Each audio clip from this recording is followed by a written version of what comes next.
Yeah, here we go. We are live. What's up, guys? This is crazy. Oh, I'm gonna get comfortable for this one. Yeah, on the way here, I was fine, and now Are you nervous? the red button's on, and I'm like, wow. Are you nervous? No, I'm just gonna be myself, man. Always, you have to be. That's what I'm here to do. Nate Ouellette. Nate Ouellette in the Nate. flesh. In the flesh. Yeah. How we feeling? We're doing good, man. We're doing good. How are you? Good. It's crazy because I talked to you over the last 5 years. Pretty much every day. Almost every day. Every day, every other day. At first, it was every day. 5 times a day. Every second. Yeah. And now it's like a couple times a week. A couple times a week. No, yeah. Yeah. I'm a little older now, so You're definitely older. I kind of understand my responsibility and taking care of my responsibility, so you don't have to worry about as much. But yeah, it took a while to get there. That's for sure. You're 22 years old. I'm 23 now. 23. Right? Yeah. Are you 23? Yeah. Yeah, 23. That's crazy. I forgot. Yeah, it's okay if I forget. Yeah, it's not. It's not okay if you forget your age. Yeah. No. Not now. Not this early, bro. No, that'd be Not kind of this early. scary. But so little history. We'll start. I met you when you were 17. You were about to be 18. Yep. Right before I turned 18. Right before you're 18. I'll share. I'll never forget it because I've said the story to a lot of different people. Yeah. Laying in bed with my wife at night, bedtime for me, Yeah. and I get a DM. I was probably out doing something. You were so doing stupid. You just sent me a video. I don't know what you were doing. If I sent you, all right, I'll tell my side of the story because I know exactly where I was. Okay. No, Do you you're want good. to? No, you Do you want me to finish my side of the story? All right. and then I'll say. So you send me a video. I think you sent me 2. I'd have to go back. Probably 2. Yeah. 2 or 3. And it's you singing, and I just had the volume up. Yeah. And it was like, what's up, dude? Been following you for some time. You're from, Westwood. I want to do music. It was something along those lines. Check me out. Something like that. And it's you. It's just a video of yourself. Like you probably prop the camera, prop the phone, and you're singing. And my wife, Jen, is like my top 40. Like I go to Jen for. Outside of like something like this coming through, to me, I go to Jen for pretty much everything. Is this good? Is this hot? Like, what do you think? She's the definition of a consumer. Yeah. So it was probably like 10 seconds into the video and hearing your voice. And she was like, who's that? I was like, I don't know. This kid Nate fucking sent me a DM. Turns out you had reached out to me years prior. I didn't even to sell shoes. Sell me shoes. To sell you years shoes, prior. because I was reselling shoes for a little bit. Yes. Yeah. So I remember because it wasn't the first DM. Yeah. But yeah, this kid Nate, I don't know, he's dope. She's like, yeah, he's good. And you sent me another one, whatever, and we listened to it. And then you'd ask something about I forget what did you say? I said, yo, I really want to make music. Just like, I don't know what to do. Like I have to go to school for music or something along those lines because my parents are making me, but I know that like I need to be in the studio. I've never been in the studio before. And then you were just like, oh bro, like you need to come to the studio. Like It's right. And you invited me to Kellner's, who at the time, cause we're both from Westwood. So like Kellner was also in Westwood at the time. So you were like, yo, where do you live? And I told you where I lived and you were like, that's crazy. Just walk around the block. Correct. And come to the studio. Correct. Right now. Yeah. You were like, we're here right now. Come through. Yeah.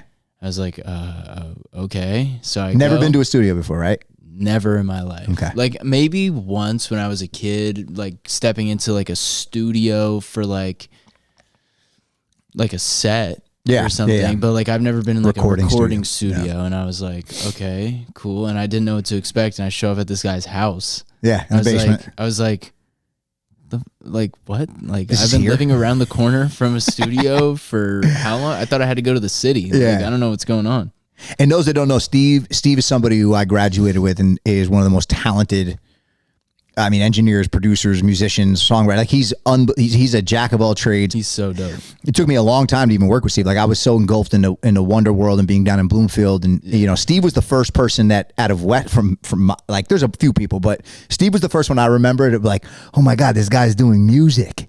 Yeah. You know, with his band Van Atta High, and yeah, and he had a little thing going on. They were popping, sure. bro. Yeah, they were popping. They were popping. They were popping. Yeah. This is 2006, 7. This is like when I was in high school. And also, Steve is like the nicest person.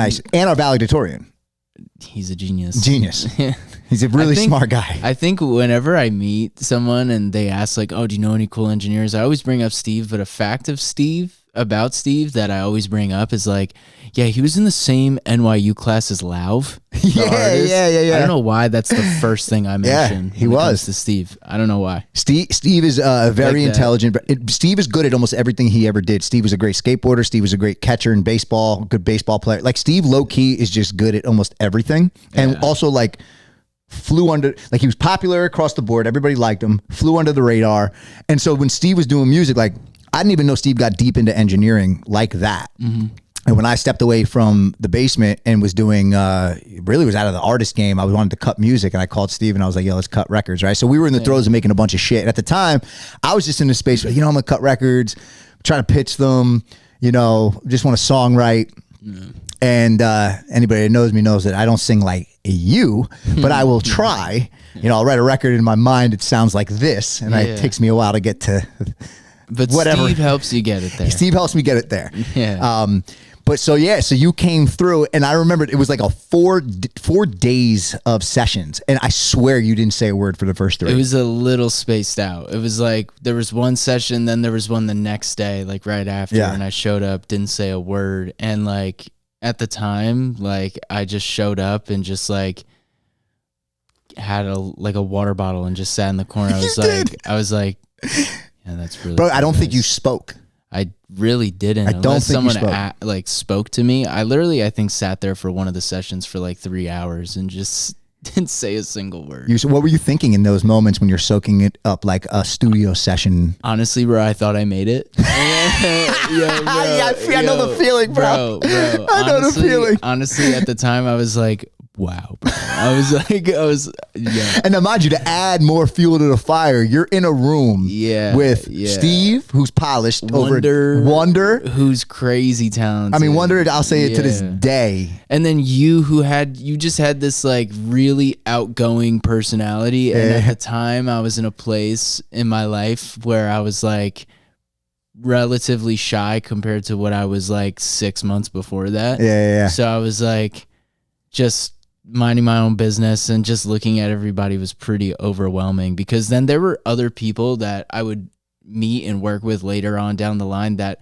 in those 4 sessions, everyone kind of just inched in and inched out here and there. So like Nasha pulled up once, Tig pulled up once. I think like was Corey North, was he there? Corey pulled up. Corey North. You were recording a song with him, I think. And then, bro, just a bunch of people pulled up in that like 4 session span. And I think I spoke to Tig the most out of those 4 sessions, because he looked at me, he's like, how old are you? Because I was hilarious. Like no beard. I was like just sitting there on the couch, and I was like, I'm on my lunch break. I'm a senior. You were on your lunch break. But that's the day I literally, because I think you guys were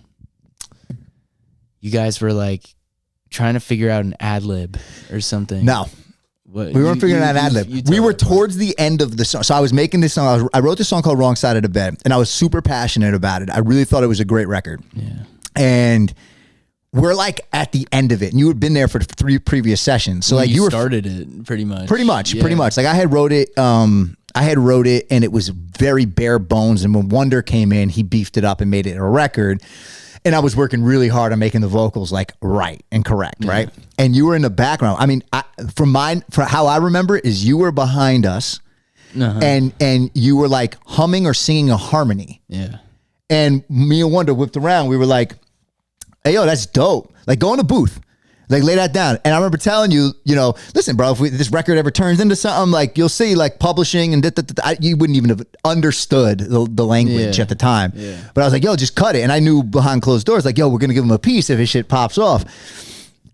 And so you go in the booth, right? You go in the booth, and you don't even know this because we were in the other room, but, like, the second you opened your mouth and started singing and we heard you on the mic. Now, mind you, Wonder is like, I've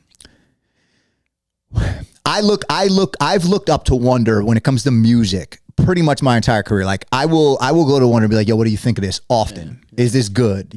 Because Wonder has worked with the best of the best. His ear for music is different. And so the second you opened up your mouth, I'm standing next to Wonder, like pretty much like around Steve, and you sing, and me and Wonder went like this. And we looked at each other. We were like, bro, and we started laughing. Yeah. Like, damn, like, yo, he's dope. So you did it a few times. You like kind of coached you through it. And as you're doing it, I turned to one. I'm like, yo, Wonder, I think you should just do the whole fucking song. I don't really want to do this song, bro. Like, imagine he did it. Yeah. We didn't even know nothing how you were gonna. I know. DJ was there too. And, right? and and Richie was there. Yeah. So I was like, yo, so we're like, all right, you're good. You stepped out of the booth. I met you at the door. Yeah, and you were just like, I know you're on your lunch break. I know you got 10 minutes. Like, you got 15 minutes. Turn around, go back in there, just cut the song. And I was like, I gave you my phone, gave you the lyrics. Bro, you should have seen how much I was shaking. Because I was like, it wasn't even the fact that, like, I was nervous anymore at that point. At that point, I was like, wow, okay, I broke through a little bit, like, my barrier. I was like, now I got to do this in 15 minutes. I was like, it just took me like 5 tries to get one line. I got like 50 lines left. Like, what's going on? And then I realized it's probably not as difficult when you're just rushing through it. Even if you were nervous, the truth is, even as nervous as you may have been, your first take, the first time you did it, was better than the fucking 3 weeks of me trying to fucking figure out the words and the lyrics and the sound. I think you ended up extending that session. And you were like, come back after school or something. I might have like that to finish it or something. You were like, come back tomorrow. You booked another session or something. Yeah, I remember so when you left, me and Wonder kept working on the record, right? And I had to drive Wonder home, and now we had this like what took me literally 7 sessions to get the record right in my eyes. For me, took you 15 minutes to cut. And it was raw. But it was 15 minutes, and I drove Wonder back home, right down the Parkway, and we listened on repeat. And I swear, bro, looked at each other and laughed over and over and over again. We couldn't believe it. And I remember thinking to myself, because I also know how Wonder thinks. Like, Wonder will pick up on talent. You know what I mean? Yeah. And we're talking like, yo, we got to pop this kid off. We're like, oh my God, this kid, whatever. And I'm looking at, so I'm looking at one. I'm like, yeah, I'm down. And I know Wonder from a production standpoint is whatever, unbelievable. At the same time, I'm like, oh God, like I hadn't really worked with Wonder like that in a minute. Yeah. So I'm thinking to myself, man, I'm gonna let Wonder play himself in or out of this. Like, he's either gonna reach out to me and stay on top of it, and we're gonna work it, or I'm gonna let time go and whatever. And I let time go, and I just like, yo, I'm gonna fucking work with Nate. I'm just gonna get the ball rolling with Nate, and I'll hit up Wonder when the time is right. Yeah. And so, long story short, we wound up. Because COVID happened. Right. I think it was right during, like, in the middle of when I started going to the sessions. Or no, right before. It was right before. The sessions were before. Yeah. Because right COVID happened March 11th, I think was like the... Yeah, and this was in February, January. Yeah, your first couple sessions. So should I say my side? Yeah, come on. So my side is I sent him videos while I was just in my bed late at night, because I recorded a bunch in my room, because for a specific amount of time from, I think it was October to January, my parents didn't let me out of the house because it was my senior year of high school, and on my lunch break, me and my friends decided to go hang out and do things that we weren't supposed to do. So I got into some trouble. So I was kind of like on house arrest by my parents. And then one day I just hit you up, and then you told me to pull up the next day to the studio. And I was like, hey, Mom. And this is the first thing I asked since that happened. I was like, this is going to be really weird, but can I go make music with a bunch of 30-year-olds. And she was like, what? And I was like, I know I'm not supposed to be doing anything I'm not supposed to do, but like, can I just go hang out with, you know, some of these guys that I make music, that I want to make music with? Like, you know, I want to make music. I'm going to school for it. Like, this might be good for me. Yeah. And she was like, all right, like, just because you're going to school for it, that's fine. So she let me go. And then I was like, Mom, this is really dope. Like, they invited me back. Like, I'm just going to go and sit in. And she was like, okay, fine. And I didn't have car privileges at the time either. So she was like dropping me off and picking me up and whatever. So, yeah, that was crazy. And then when I got there, I was super nervous because I was like, wow, like all these people know what they're doing and I don't. And turned out that, you know, no one really knows what they're doing at the end of the day. Like, we're all still trying to figure it out, especially creatively. That's what I mean. Always. But yeah, and then, you know, I opened my mouth and then now we're here. And it's been kind of a crazy journey, but I always thought it was funny how like you were just chilling with your wife in bed. Yeah. All life was kind of like simplifying itself out for you and stuff. And then I'm just over here because I got in like trouble, like begging for a way out. It is really crazy. Honestly, it really was kind of like a cry for help in a sense, because I was literally on house arrest. I wasn't like, not like literally on house arrest. My parents had me on house arrest. I was okay. But my parents wouldn't let me leave the house. All I could do was school, sports, which unfortunately right when I got in trouble, I got out of my season. So like I literally just woke up, went to school, came home for like 2 months. And it was my senior year, so like everyone their senior year gets to go and leave for lunch. And my parents told me I had to stay in school. So I was like the only senior besides all the super smart kids who were there for like extra help. I could have taken advantage of that and got my grades up. I didn't. I just played basketball in the gym. But like it is what it is. But do you think that if you weren't on house arrest that you would have sent the DM? Probably. Maybe just honestly, probably, yeah. Yeah. Probably eventually. Maybe not like that specific day, but sooner than later after that. Did you, so knowing that I was like from Westwood and you had watched me do my thing for X amount of time. I was thinking about it for a while. You had, okay. Yeah, I was, and it wasn't even just like, oh, this is the lane you have to go. Like for some reason I was like, let me just ask if he knows how to get started. And once I met you, you were just like, yeah, just post videos. You were just like, to this day, just bro. post videos. I posted my first video after that. It was like on the app Voicey. Voicey, yeah. So you introduced me to Voicey. Wow, Voicey. Yeah, where you could take like instrumentals or loops or whatever. And that was then dope at the time. Like, yeah, you could just punch in and do your own little songs on them. So I just like, you know what, whatever. Let me try it. So I did one and I posted it and like 400 comments, like 1,000, 2,000 likes, and like everyone from my school. And this is right when COVID happened. So we never went back to school after this. Yeah. So I was like, oh, when I go back to school, this is going to be lit. Like everyone's going to know, I'm going to be able to like rep it and all that stuff. And then we never went back to school. And I was like, oh, okay. But at least they can still see it. Yeah, you know? Visibility and stuff. But then I started doing that. And then I was like, I really want to drop a song. And then we started working with Johnny a lot. Yeah. So that was, that was the timing of all that was so wild. Yeah. Honestly, everything that has happened over the last 5 years happened for a reason, for sure. And that's one of the reasons now that I believe in that, because I look back 5 years ago and how each thing brought me to where I am or where I went after, and it's like weird. Yeah. It's really that's weird. Forever, you know? No, yeah, for sure. It's forever. And it's good that you know it and recognize it, because there's going to be a lot of, ups and downs and, goals that you have. And, you gotta veer, you gotta switch lanes, you gotta like do all these different things and navigate. Either, you have an ultimate goal and then you have these like subsidiary goals to get you there. And it's a journey, bro. It's a journey.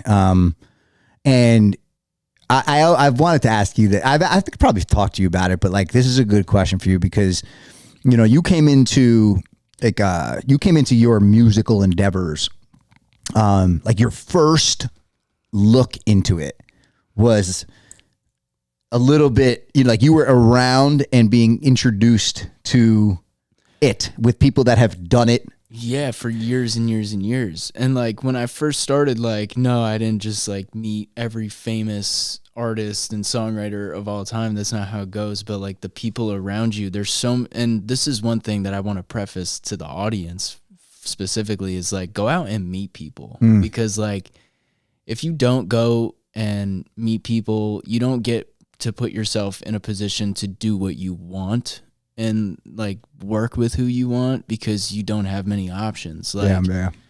So like when I first got into it, like I didn't meet all the big, awesome, super dope, talented people that I actually know like now. And I'm not like, No, I know exactly what you're saying. Yeah. I'm not like, pardon my French, but shitting on like the people that I met when I first got into it. It was a much smaller bubble. It was just such a small bubble of people, but they were the right people for me to be introduced to at the time to end up meeting the people that I know now. And like everyone I've met has been super dope in their own specific way. But like it is pretty crazy when you think about it, actually. It is because, you know, we both, like being that we both come from Westwood and we both pursued music. Mind you, I'm 13 years older than you, right? So very different times, but you know, when I started doing music, bro, it was like super taboo. I had never done music. I'm not a singer. I just pursued it and really without any direction, nobody holding my hand, no nothing, right? And so like my whole perspective and understanding of it was really like grassroots, grind, put it out, go through the motions and process. And one of the most intriguing things about you and what I was very excited about when I had met you was like, yo, I'm gonna give this kid everything that I wish that I could have had. You know, it with like jump steps, try to coach him through it. You know, and I asked, you know, like where you were at. And, you know, one of the things that, you know, I think about a lot is, I feel like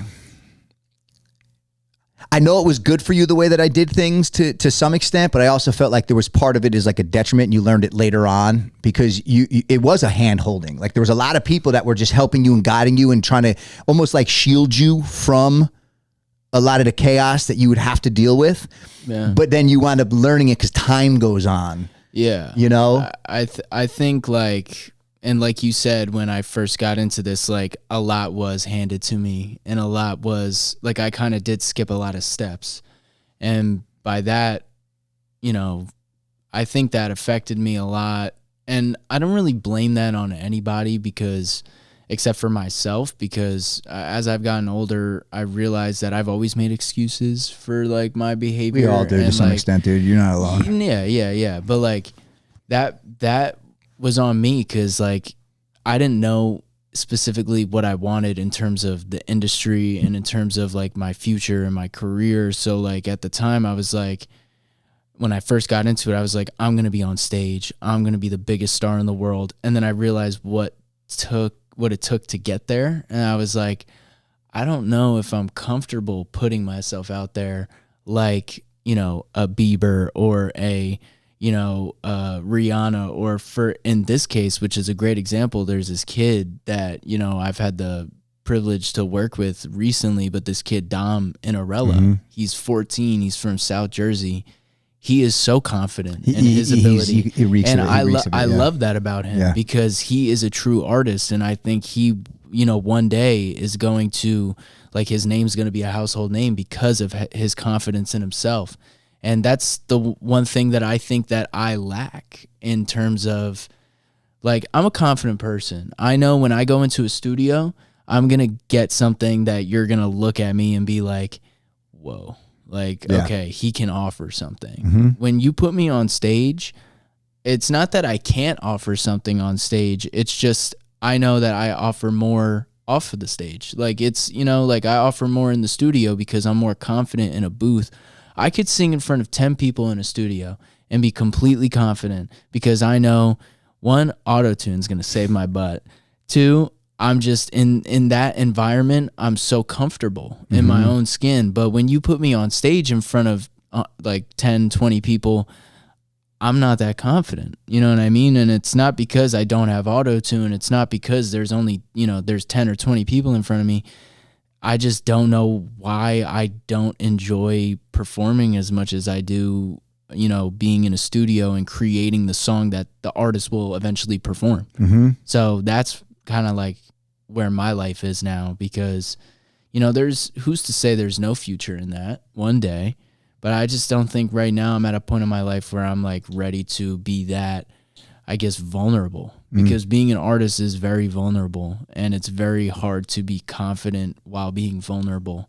So it's like, I guess I'm just not that person for myself yet. I guess that's the best way I could explain that. No, it makes sense. You got to be confident in your vulnerability. Like, it's, you put yourself out there, you're subjecting yourself to a lot of things. I mean, people's opinions. Yeah. Like, I've always said that I wanted to be successful, whether it's financially or, whether I have a good reputation behind my last name or my name in general. Like, I've always wanted some type of success in that category, but the fame and the glory and like the haters, and there's always going to be haters in life. No matter what. I'm not worried about having a hater, because I don't care. When I was an artist, I would have people hit me up and tell me it's trash and whatever, and I would ignore it because I've never been bothered by that, never will be. But I don't need thousands of people shitting on me. Like, I just don't see that life for myself. And even if as a songwriter you get to a certain point in your career where you're like a Benny Blanco and you do have thousands of people shitting on you for breathing a certain way or whatever, I mean, there's nothing you can do about that because you're just that successful at your craft. You also care less at that point. Not to say you still bothers you, I'm sure, to some degree, but you care less. You did it your way. So, like, I feel like there's a little bit more, I guess, like, room to kind of work on those things to make sure that you are okay with it at the end of the day. But, like, I could never be on stage and have thousands of people shit on me and then have to go on stage again right after that. Like, that's a lot. And I was never at that point in my career as an artist, but like, just the expectations, like, there's expectations in everything you do, but I feel like as an artist, there's always an expectation to be on go at all times. And now that I'm more on the songwriting side of things, I feel like I do have a little time to breathe and kind of like enjoy my life. Like, I think it's better for you, the ups and downs over the last 5 years. And you've had your moments where it's like, confused, lost, like, well, what am I going to do? Where do I go? You've gone back and forth from, I want to be an artist, songwriter, artist and songwriter. I've been there through the entire thing. There's always going to be internal battles. Correct. And that's okay. And that's what, listen, that's a lot of our relationship has been, coaching you through. Like, I've always, regardless, I want you to be happy. That's like, in this industry, bro, it is chaotic, and it's you're on your own. You got to navigate it in a way that is not familiar to your average person. It's dog eat dog. It's dog eat dog. It's the work you put in is what you get out, and not to say that doesn't resonate elsewhere or is relative elsewhere. It's anything like that, but you're really on your own, and you're navigating in an industry that is extremely cutthroat. It is who you know. What rooms can you be in? What kind of people can you introduce yourself to? There's a lot. I think for you, I mean, when you came into like the idea of doing music, we meet, when you had sent me the DM, was it, I want to be an artist? Like, was that your only way of thinking?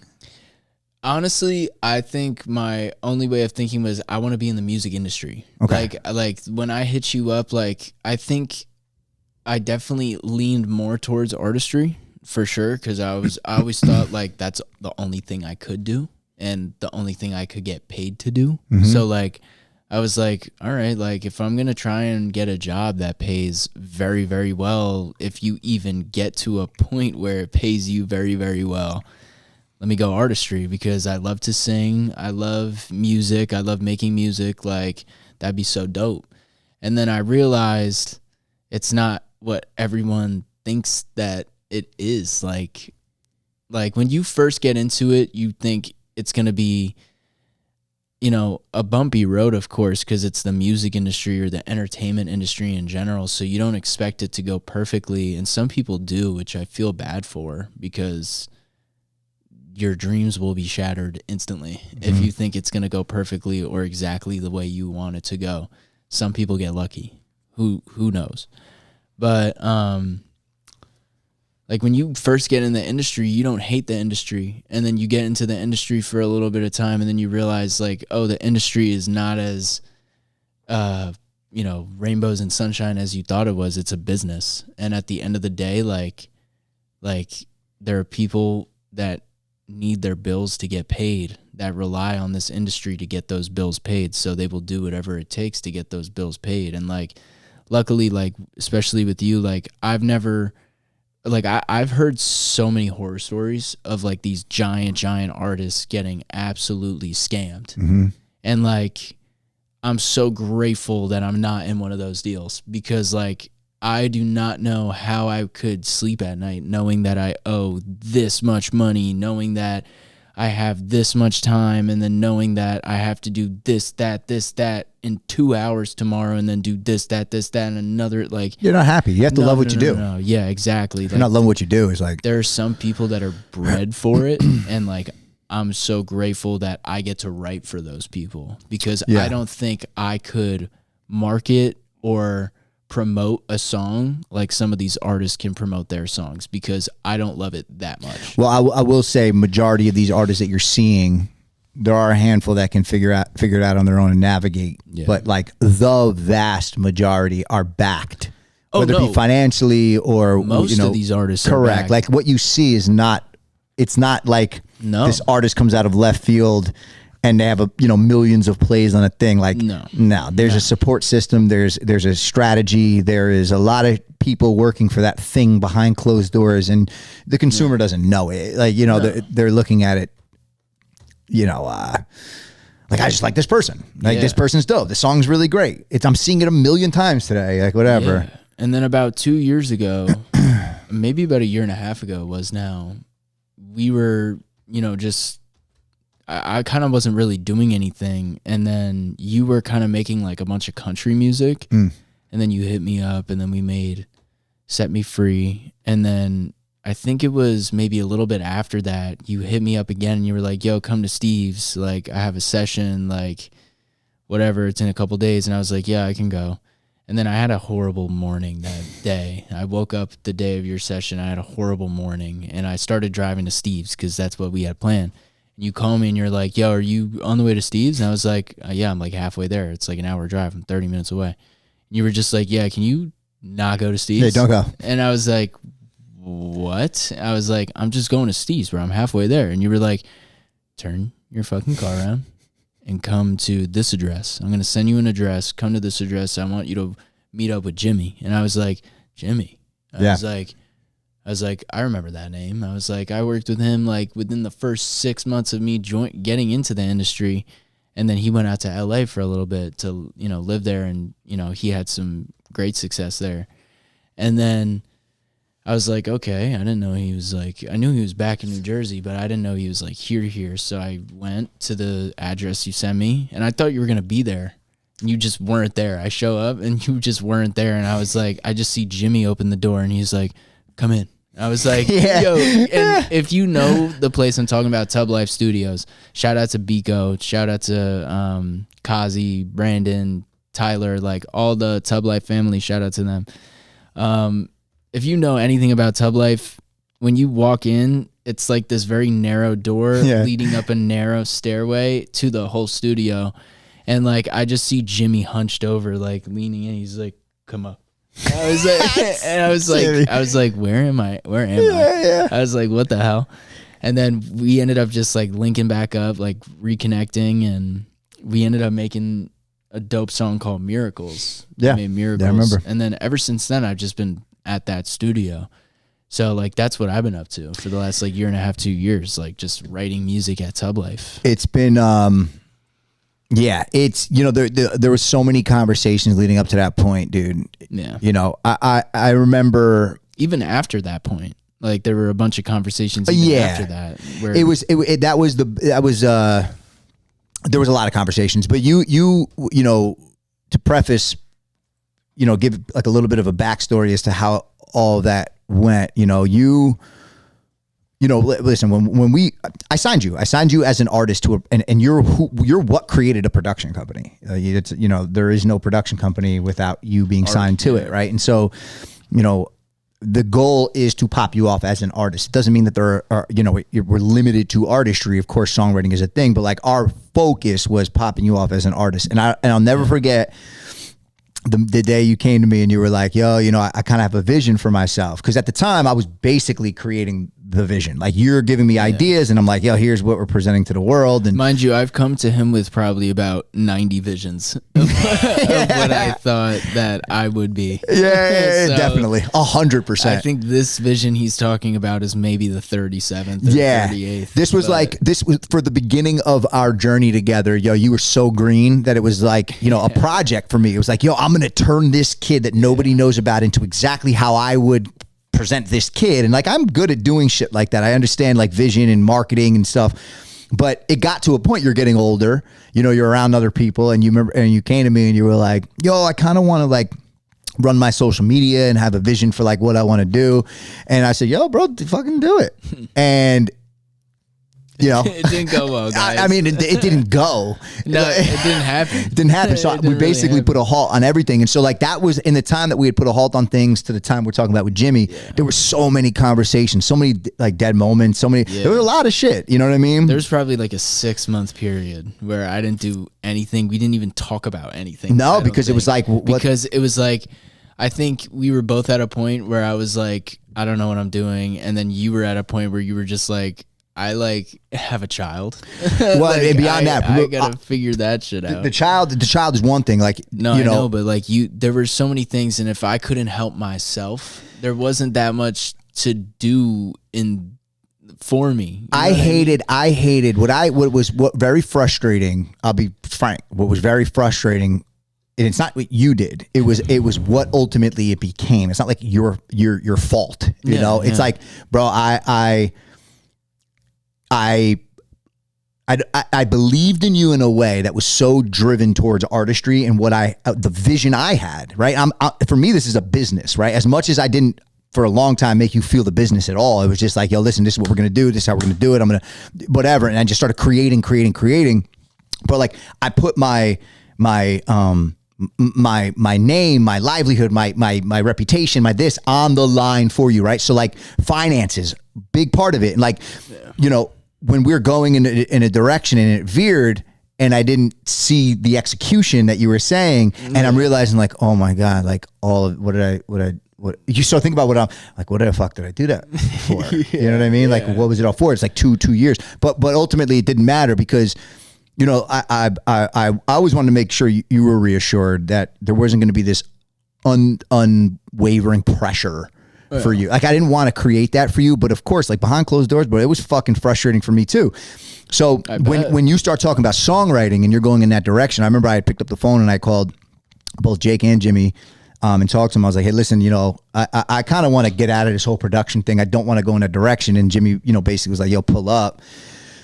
And when I had pulled up, and we're just shooting the shit. I mean, it's my guy. You know, I'm like shooting the shit, and we're having a conversation, playing a bunch of music, and I go back into you, and I'm like, yo, Nate really wants to go in this direction, bro. Like, I think that you're probably the person that I would want to connect him to based on what you've done in the industry and how where your focus is. It's not my world like that. Yeah. And that's when I played him a couple of records, and he was like, yo, is he around? Just tell him to pull up. Yeah. And that's when I called you. I was like, yo, don't go to Steve's, bro. You know, I knew I had to be at the session anyway, but like, you're going to waste your time being in my session. What the fuck's the point?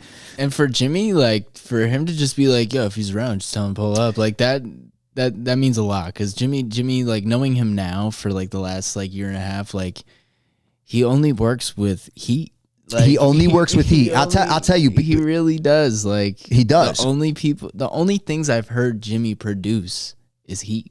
So it's like he only works with people that are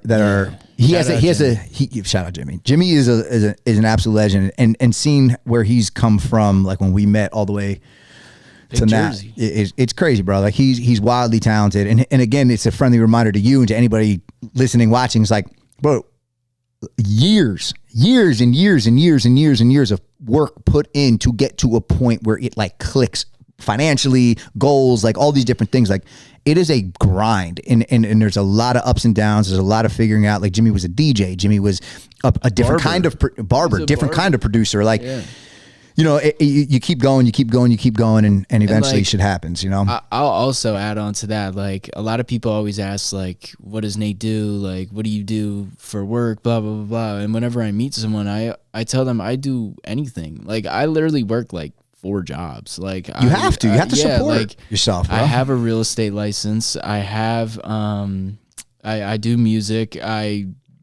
I've delivered food for extra money. I worked at a Taekwondo place helping little kids out for extra money. Like I have a detailing business. Shout out NNF Detailing. Yeah, there you go. Book a detail. There you go. Get your car clean. But I literally, whatever it takes to get yourself to a position of comfortability to pursue your dreams happily, that's what it takes. Because you're not going to get it right away. And if you can save up a couple $1,000s and have some stable income or whatever to give yourself the opportunity just to, you know, have studio time or just to get a video taken of you or whatever, like you got to put in that effort. And if you got to take a month or 2 off just to get to that point of comfortability, I recommend that because I've done that multiple times, probably more than I've should have, you know what I mean? But when you're young, like especially, you know, people my age who are 23 or even younger than me who are trying to do this, like you're going to make so many mistakes financially, emotionally, you know, just physically. Like you're just going to do so many dumb things to your body, to your mind, to your conscious. Like you're not perfect yet. Like you don't get it yet. You're never perfect. You're never perfect, but like cognitively, you're not fully developed yet. I'll put it that way. And honestly, I don't think anyone ever is truly fully developed because you do so many things to, you know, hurt or what's the word for it? Like inhibit or tarnish, whatever. Yeah. To get it to fully develop. So like, you're never fully there. Okay. But like, yeah.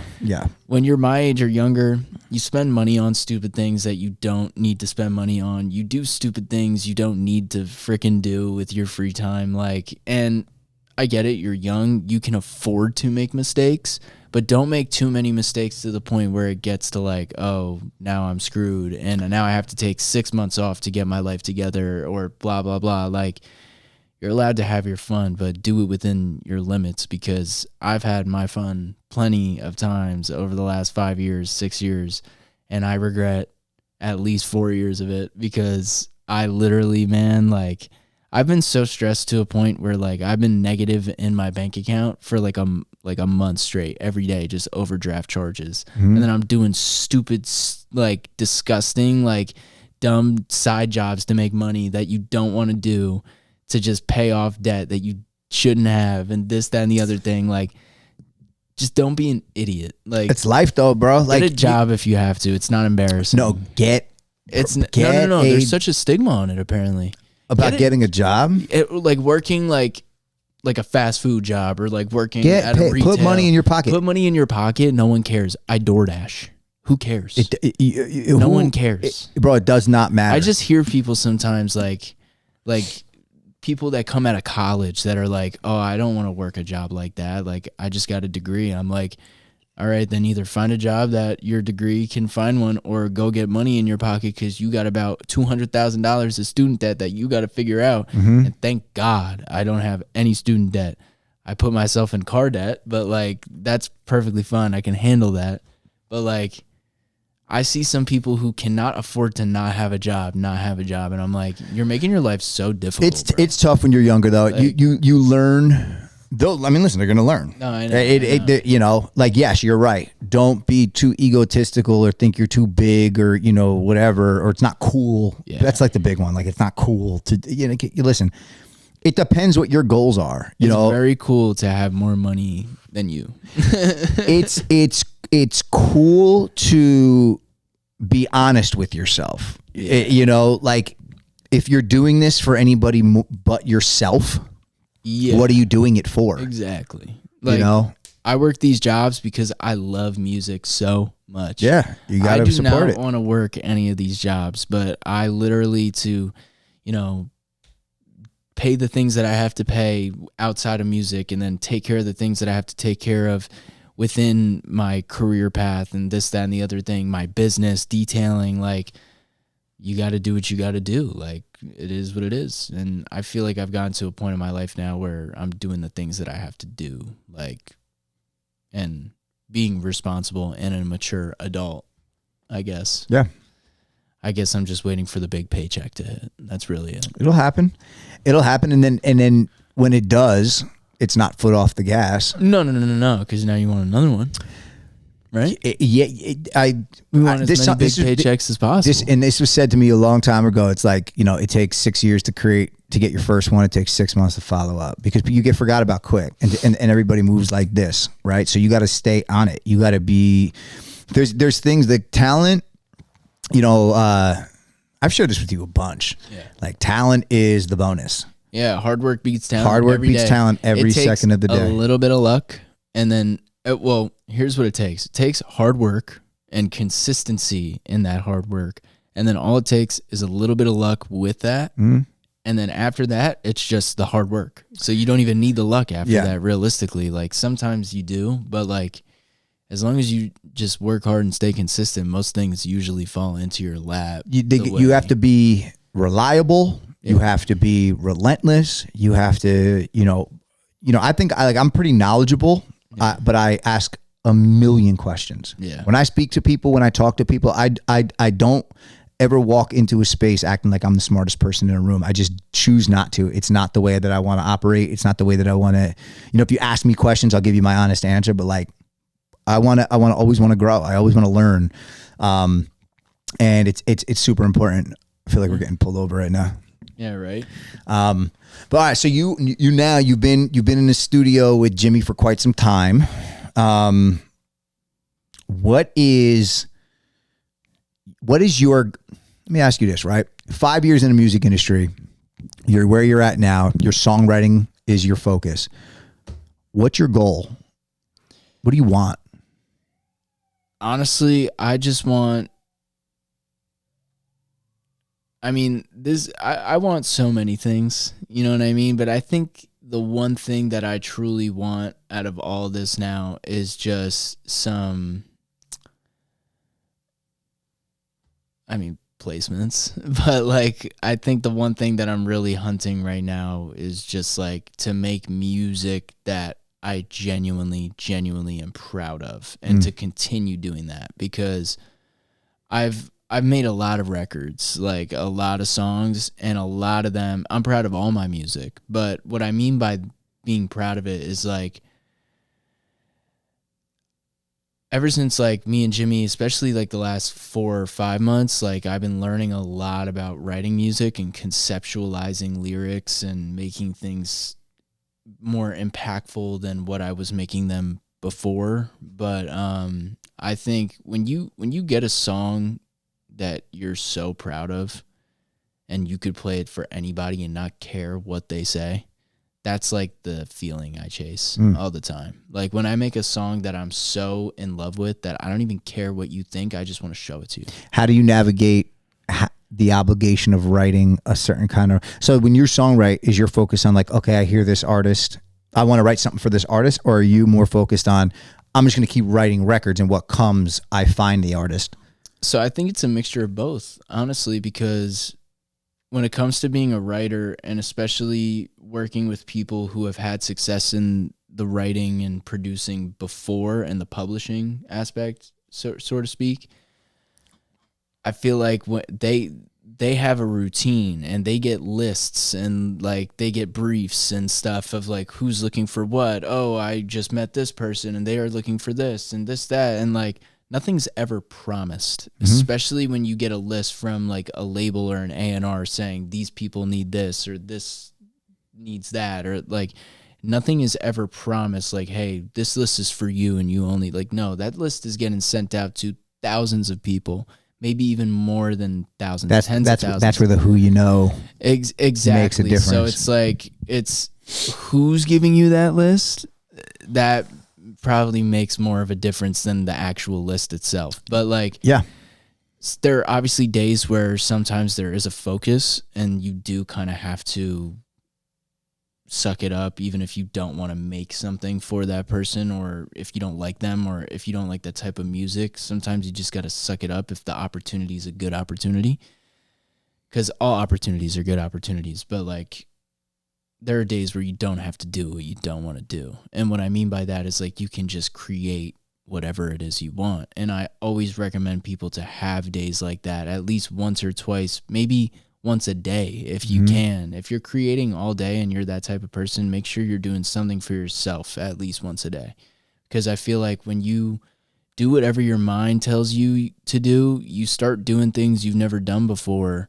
Because eventually, even if you are in a cycle of like repetitive sounds or songs or whatever, your brain gets so sick of that eventually and it fiends for something different. So I always find myself in stuff like that. Like recently, like I'm in a rut right now. Like I haven't made a good idea in like 4 or 5 days. And I'm okay with that, because I know when I do make it'll pop up. Next idea that's going to be good, it's probably going to be better than all my other ideas before that. Yeah. And that's the part that I love about this, because, and like about writing, it's because I feel like I'm actually getting better at something, and there's progress and like proof of progress, and so to speak. So like, I love that, like that feeling of like, oh, I can write for this person today, and then tomorrow I can write for myself, and then, oh, like it didn't work for me, so let me focus on this person for a couple days.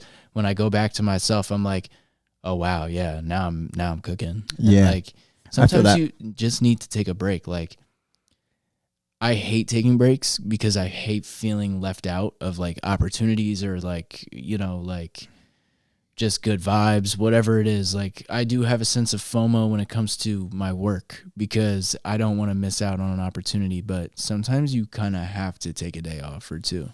Like I'm taking today off, and I took yesterday off. Tomorrow I'll go back in. Like kind of had to do that. I was losing my mind a little bit. Like, yeah, well, you know, the creatives in general, they go in, there's ebbs and flows, right? So like, you know, I write music as well. I totally understand the feeling. I pay a lot of attention to like what I'm actually going through in life, and sometimes it sparks some sort of motivation or inspiration that just pops up. It could be a melody, it could be a thought, it could be whatever. And a lot of times, you know, write them down, voice note them, don't lose them, because you'll lose them quick.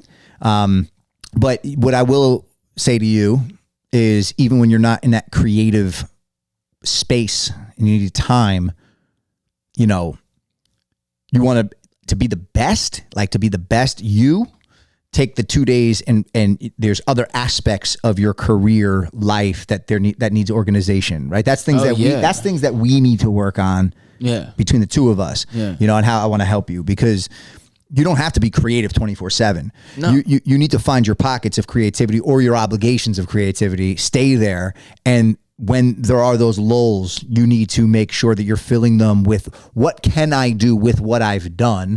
What can I do to shop music? What can I do to enhance this, and this? Do I want presence? Do I want, marketability? Do I want my image? Like, you need, don't go, not to say you can't take a day for yourself, but I'm saying, you know, everybody needs a fucking day, but like, fill it with the other layers of what and who you're looking to become. Yeah, and I feel like I'm trying to do a little bit more of that.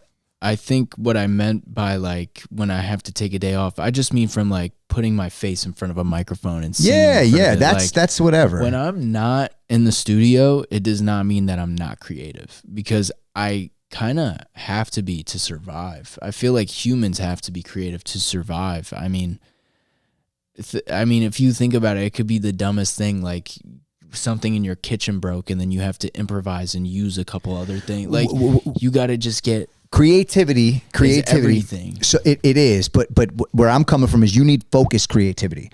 Like, the things I would advise you do. Yeah, what does that mean? Focused creativity? Focused creativity. You have a goal in mind, right? So you have an overarching goal. I want to be a big songwriter.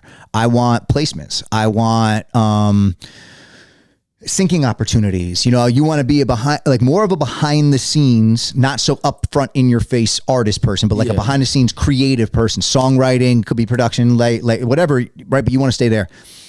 Okay. There isn't just one way to do that. There isn't just, big placements. I'm in the right room. I'm going to settle for that opportunity. It is a great opportunity. You should take full advantage of it, and you should be there as often and as much as you possibly can be. When you have your gaps, you ask me, like, what can I do? What does that mean? First idea. Businesses everywhere. Jingles. Are you looking for this? Like, look into industries that are so outside the box. Do your research on where do songwriters make money outside of big placements. Yeah, I want to talk to Plan B because he's on the syncing. So it's not. Let's do it. Yeah, let's just right. So that's my point. So because I'll go reach out to B, and B needs reliable people, and then it's about being reliable. You get your home set up, right? So cool. When I if I'm not at doing what I'm doing with Jimmy and the placement opportunities and whatever else, when I go home, outside of the day you want to take to yourself because everybody's entitled to it. Yeah. I'm filling up my days with, yo, B, what do you got for me? Yo, B, what opportunities? Yo, what kind of music is, the shows that you're working on? What are they looking for? It might be something totally left field. Yeah, nothing you're used to. But it pushes the boundaries. Yeah. And what's interesting is that when you do that, some of that stuff gets looked at more. And it might and it might be giving you inspiration to actually do something that you need to do. And take it and bring it into the Jimmy world, because it's inspiring you in something. So like when I say focused creativity, it's like, I know what I want. I want to load up on my syncing. I want my publishing to be undeniable. Yeah. From songwriting for artists to syncing opportunities to, like I said, bro, I think I told you this in the past, my old professor when I was at Bergen, the year I left Montclair State, he was my music business teacher. I believe that was a class. He wrote the college football ABC jingle. It pays him every football season a chunk of change, right? Now that is a lane that is so outside of anything the average person would think of, especially going into music, because everybody wants the fame, everybody wants to be recognized, and blah, blah, blah. Bro, there's bags everywhere. Yeah. And so if I'm telling you what to do, it's fill up your time with as much as you possibly can. Vocal chops, production chops, like you're creative, bro, and fill up folders and organize your folders and start coming to me and be like, yo, I got this. Then you say, oh, we're going to send them out here. We're going to send them out there. Like if we do more than just relying on big placements. Mm-hmm. No. I agree. I'm down for all that. Oh, that's the stuff that we have to do. Yeah, no, I'm with that. We'll sit down and we'll talk about that. It's huge, bro. It's the extra thing. So when somebody says, you walk into a room and we were listening to Kalani before, right? So we use her as an example. You got an opportunity with Kalani. You're in the studio right now. Well, what have you done? Oh, well, I got this placement with this person, but what I do back end is I've landed this, and TV shows and this, and movies, and I did a jingle over here, and I did. Bro, I'm telling you, the way they're going to look at you, different. Yeah. It's different. So that, but yeah, there's a lot we'll figure out. And, I'm sharing it with you because we don't talk about it enough all the time. Like we definitely don't. But yeah, you're so good at what you do. You're such a creative, bro. It's funny because I tell my wife, I'll be on my phone doing a bunch of shit, chopping up videos and doing X, Y, and Z. And she's like, can you get off your fucking phone? Like, I'm not on my phone bullshitting a lot. Yeah. Like I do, don't get me wrong, I do. But bro, I like being an artist. I like being, making music. I like songwriting. I like all that shit. Don't get me wrong. But like because I've dabbled in podcasting, because I've dabbled in working in other people's shit, because I've dabbled in promotional flyers and stuff, like, dude, there's nothing I can't do. So I'm filling up my time not having to rely on anybody else right now and just keeping the flow, creating clothing designs. This, like, just go. Yeah. Be creative as much as you possibly can with your goals in mind, is my point. Yeah. No, I agree. With your goals in mind. I let's put money in your pocket. Let's figure out how to make you money. Let's make you stability so you don't have to fucking do the fucking DoorDash. Yeah, dude. Like nobody wants to do that shit. Nobody wants to do it. Let's please figure that out. It's going to take time. It's going to take time. It's going to take relentlessness. It's going to take, like, sometimes you're not going to want to do it the same way you don't want to fucking write today. You know, it doesn't matter. But the point is that you. Well, no. I'll write on my days off. I mean, like, record. No, I didn't mean it like like actually today. I'm just saying, like, you might have a day off, you know. Bro, I got this notes that I started last week. It's got, because I do it now like once a week. These are all my song ideas for the week. Were they like titles?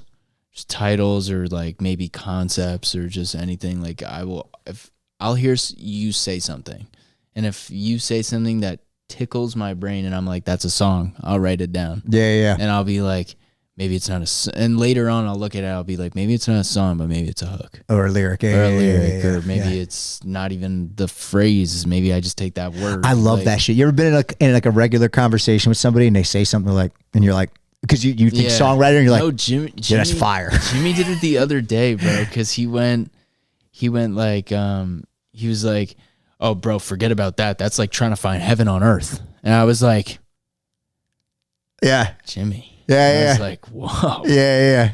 So I wrote that down, and then me and Ito actually linked up last week, and we actually wrote a song called Heaven on Earth. Yeah. So now, you know, things are starting to overlap into other sectors in my life. Those are the ones, bro. No, I know. You know why I was so passionate about Wrong Side of the Bed? Because literally the morning I wrote it, you woke up on the wrong side of the bed. I had an argument with my wife. Yeah. I had a back and forth with my wife. Yeah.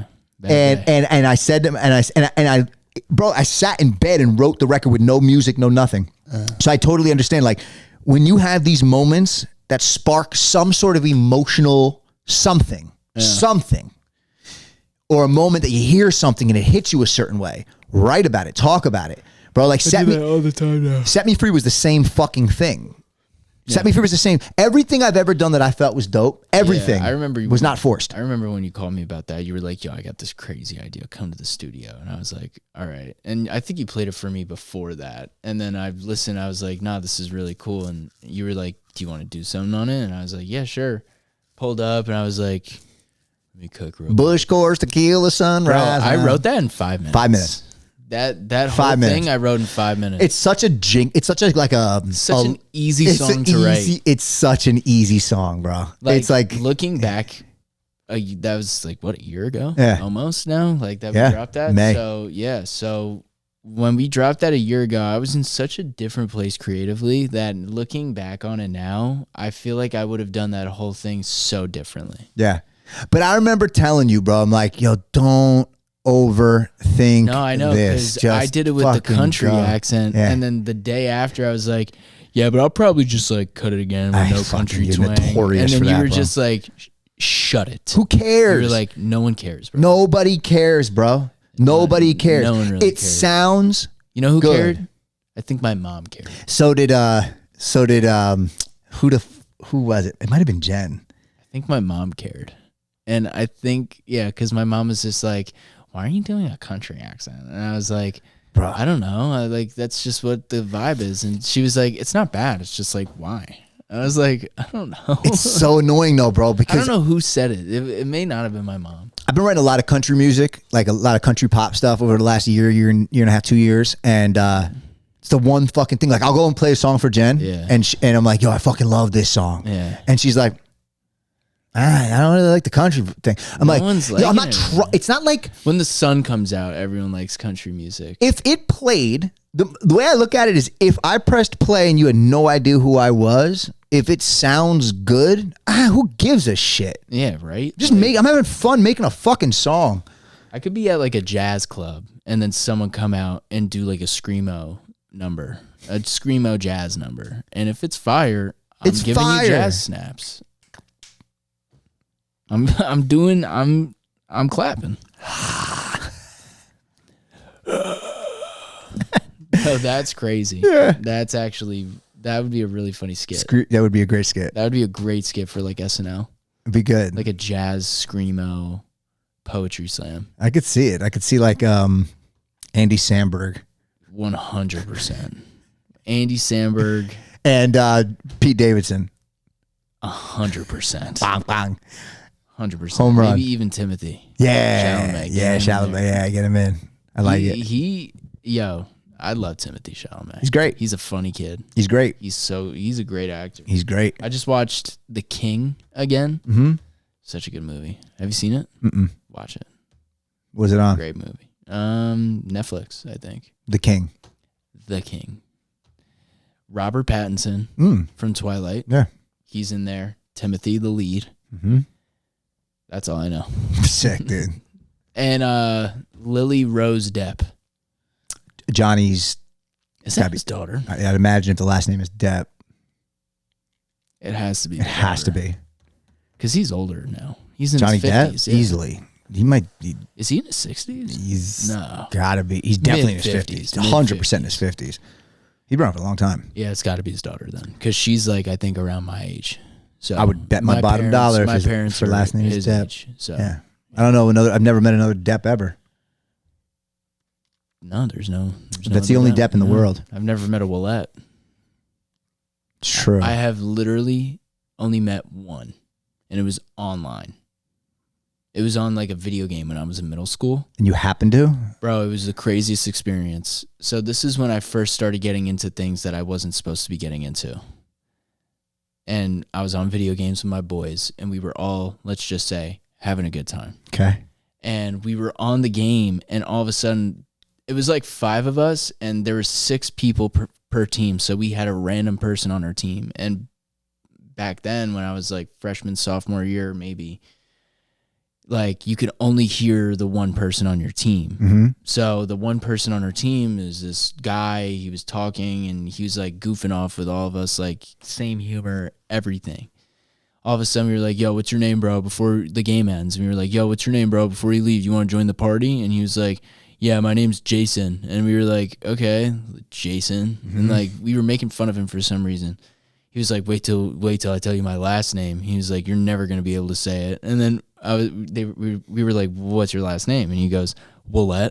And I was like, are you fucking serious? That's my last name. He was like, no, it's not. I was like, what's your Instagram? And he was like, here's my Instagram. And I followed him, and he was like, what the fuck? Yeah, it's actually wild. Craziest day of my life, honestly, one of them. Wow. Probably not the craziest. I was about to say, dude, you've had to have crazy days. I've had some pretty crazy days that we're not going to talk about on this episode because I'm still trying to have a clean image. I like it. Remember when you got your first tattoo? We'll save that for another episode as well. We will. I was not happy about it, but that was no one was happy about it except for me. I was like, oh my God, there goes Disney. That's what I thought. There goes Disney. There goes everything. Literally, no one was happy about that but me and maybe DJ. I mean, smack dab on your fucking forearm. Anyway. Now we got them all. Yeah, now you're loaded. Where can people find you? Probably like at my house. I was waiting for you to say some smart ass. Yeah.